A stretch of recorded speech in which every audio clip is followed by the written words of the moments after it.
Nous vous invitons à vivre un voyage inoubliable vers Ganymède. Sur ce satellite, le plus grand de Jupiter, vous pourrez admirer la splendeur majestueuse de la géante gazeuse à seulement 1 million de kilomètres de distance. Bonjour à toutes et à tous! Mais l'aventure la plus palpitante qui vous attend se cache sous la surface de ce satellite. Nous allons plonger dans un océan souterrain dissimulé sous une croûte de glace épaisse de plusieurs centaines de kilomètres. Bienvenue, c'est Père Duchesne qui vous parle. Préparez-vous à un voyage unique qui restera gravé dans votre mémoire pour toujours.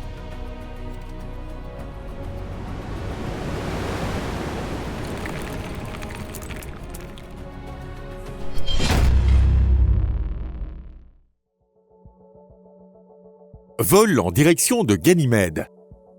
Pendant que vous prenez place confortablement, permettez-moi de vous présenter brièvement cette destination située à 800 millions de kilomètres de la Terre. Ganymède a été découvert par Galilée. C'est le plus grand satellite de Jupiter et même le plus grand satellite de tout le système solaire. Son diamètre dépasse les 5260 kilomètres, ce qui le rend plus grand que Mercure. Contrairement aux autres satellites glacés, Ganymède possède son propre champ magnétique, générant de magnifiques aurores qui dansent dans la faible lumière du lointain soleil. Rien que ce spectacle vaut largement le voyage. Mais le plus grand trésor de ce satellite, c'est sans conteste l'océan d'eau liquide enfoui sur plusieurs kilomètres de glace.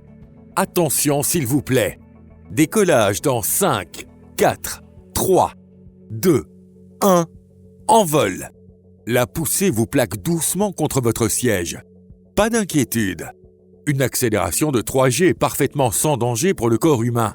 En réalité, elle peut même être bénéfique et vous aider à perdre un peu de poids superflu. Ce qui veut dire que votre prochain voyage spatial vous coûtera probablement moins cher.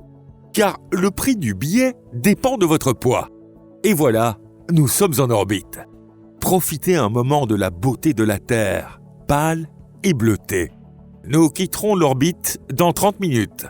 Jupiter nous attend. La plus grande planète du système solaire, Jupiter. L'écrivain de science-fiction Arthur C. Clarke a imaginé, dans sa trilogie Odyssée, que cette planète devenait une petite étoile. C'est dire à quel point elle est gigantesque. Bien, il est temps pour nous de nous enfoncer dans les profondeurs de l'espace. Pour cela, notre vaisseau doit atteindre une vitesse de 11,2 km par seconde par rapport à la Terre, soit la deuxième vitesse cosmique. Et bien sûr, plus la vitesse est grande, plus vite nous atteindrons Ganymède, ce qui est évidemment préférable. Les célèbres sondes américaines Voyager 1 et Voyager 2 se sont éloignées de la Terre à environ 17 km par seconde. Ensuite, elles ont profité de l'assistance gravitationnelle de Mars et ont mis 1 an et demi à atteindre Jupiter. Nous allons adopter la même stratégie, d'autant plus que nous disposons de moteurs ioniques. Ce ne sont pas des moteurs très puissants, mais ils ont l'avantage d'exercer une poussée continue sur notre vaisseau. Grâce à cela, nous devrions pouvoir rejoindre Ganymède en environ 6 mois. Vous avez bien posé une année complète de congé, n'est-ce pas? Ah, et pour information, quitter le système solaire nécessite une vitesse de 16,7 km par seconde. C'est ce que l'on appelle la troisième vitesse cosmique. Et si vous souhaitez filer hors de la Voie lactée, il vous faudra atteindre les 550 km par seconde. Voilà la quatrième vitesse cosmique. Chers passagers qui crient depuis le fond, je ne vous entends pas très bien. Que disiez-vous? Ah, vous demandiez comment sortir de l'univers. Rien de plus simple. Il suffit de voler plus vite que la lumière. 6 mois plus tard. Mesdames et messieurs, nous approchons peu à peu de notre destination. Il ne nous reste plus qu'environ 3 millions de kilomètres avant d'atteindre Ganymède. Comparé aux 800 millions de kilomètres déjà parcourus, ce n'est qu'une infime portion du trajet. À l'extérieur du vaisseau, il fait moins 145 degrés Celsius. Nous filons à une vitesse de 30 km par seconde. Alors, comment allons-nous ralentir? C'est très simple. Nous allons effleurer les couches supérieures de l'atmosphère de Jupiter pour utiliser la traînée comme frein, puis retourner dans l'espace. De plus, la gravité des satellites Europa et Callisto viendra nous prêter main forte. Une fois à proximité de Ganymède, nous activerons les moteurs de freinage. Pendant que l'équipage de notre vaisseau procède à ces manœuvres, admirons ensemble la plus grande planète du système solaire. Le spectacle que vous apercevez par les hublots est à couper le souffle. Une Jupiter gigantesque, entièrement enveloppée d'une épaisse atmosphère, composée principalement d'hydrogène et d'hélium. Pour un véhicule équipé d'un moteur à hydrogène, ce serait un véritable paradis. Tout y est gratuit. Il suffit de venir jusqu'ici.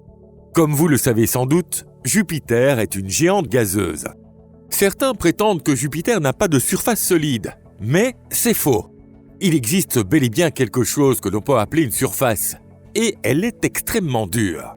À environ 1000 km de profondeur, l'hydrogène passe à l'état liquide sous l'effet d'une pression colossale.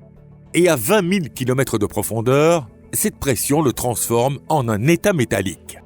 Oui, vous avez bien entendu, il est comprimé jusqu'à devenir un métal. Cet hydrogène métallique conduit l'électricité, ce qui permet à Jupiter de générer un champ magnétique immense. Regardez juste devant nous. Voici la célèbre Grande Tache Rouge.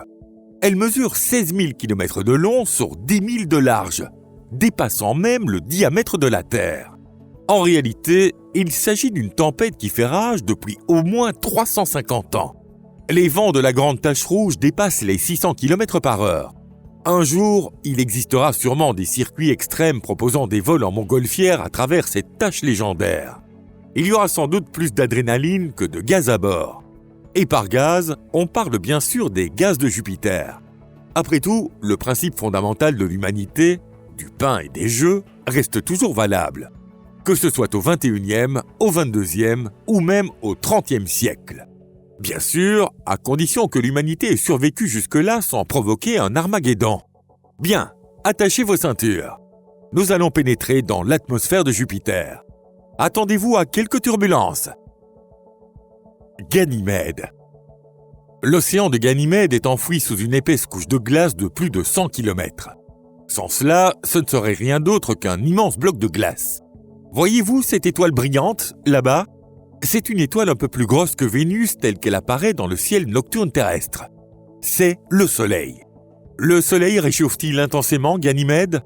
Ici, en pleine journée, il fait moins 150 degrés Celsius. Et en pleine nuit, tout descend à moins 200 degrés. Mais en contrepartie, à 150 ou 200 km de profondeur, s'étend sous nos yeux un véritable monde aquatique. En route vers Ganymède. Comme vous pouvez le constater, la descente s'est déroulée sans encombre. Ganymède ne possède pas d'atmosphère et sa gravité ne représente qu'un septième de celle de la Terre. Oh, un amateur d'astronomie vient de nous faire une remarque pointue. Que signifie exactement un septième ? Le diamètre de la Lune ne représente que les 2/3 de celui de Ganymède, et pourtant sa gravité est plus forte, un sixième de celle de la Terre. Laissez-moi vous expliquer. La gravité dépend non seulement de la taille, mais aussi de la densité moyenne. Ganymède est nettement moins dense que la Lune. Si Ganymède était un fromage blanc gorgé d'eau, la Lune serait un fromage à pâte dure, dense et sans le moindre trou. Nous approchons maintenant d'un puits vertical de 150 km de profondeur. Le fond de ce puits donne directement sur la surface de l'océan de Ganymède. Allons-y, descendons de 150 km. Navigation sous la glace. Notre capsule est à présent en train de plonger dans l'océan de Ganymède. Non, nous n'avons pas l'intention d'atteindre le fond marin. Sous nos pieds s'étend une masse d'eau sans fond, profonde de plusieurs centaines de kilomètres. Cet océan est le plus profond du système solaire et sa salinité dépasse largement celle des mers terrestres. La température, près de la croûte glacée, avoisine les moins 20 degrés Celsius. Pourtant, en raison de la forte concentration de sel, l'eau ne gèle pas. Nous sommes déjà à 1 km de profondeur. Et maintenant, un spectacle fascinant nous attend. Attention, mais rassurez-vous, aucun danger. Oui, quelque chose est en train de tirer violemment notre capsule sur le côté, puis vers le haut. Il s'agit probablement d'un geyser sous-marin. Sous l'effet des forces de marée de Jupiter, de puissants courants se forment dans les profondeurs liquides, projetant d'immenses colonnes d'eau et de particules de glace vers la surface. C'est un geyser tout à fait unique en son genre. En 1995, la sonde spatiale Galileo a détecté des perturbations magnétiques. C'était la preuve irréfutable de l'existence d'un océan liquide sous la surface. Le célèbre télescope spatial Hubble a lui aussi détecté des traces de molécules d'eau dans l'atmosphère de Ganymède. À l'époque, les scientifiques ont supposé qu'elles provenaient de geysers de glace. Il est fort probable que l'un de ces geysers nous ait entraînés dans cette vaste cavité située sous la glace. Vous voyez ces ondulations ? C'est de la vapeur contenant un mélange d'ammoniac et de méthane. Et là-bas, au loin, on distingue des formations semblables à des stalactites suspendues au plafond gelé. Quand je pense que nous contemplons ce paysage féerique à 800 millions de kilomètres de la Terre, je ne peux m'empêcher d'être profondément ému. Notre expédition dans les abysses de Ganymède touche désormais à sa fin. Nous allons passer par la chambre de pressurisation et remonter par le puits vertical que nous avons emprunté. Dans 2 heures, nous serons de retour à la surface de Ganymède. Il est temps de reprendre le chemin du retour. Pour celles et ceux qui le souhaitent, le mode sommeil profond est disponible. Merci d'avoir regardé cette vidéo. N'hésitez pas à laisser un j'aime et à la repartager sur les réseaux sociaux. Merci d'avoir participé à notre excursion. À très bientôt pour une nouvelle aventure. Au revoir.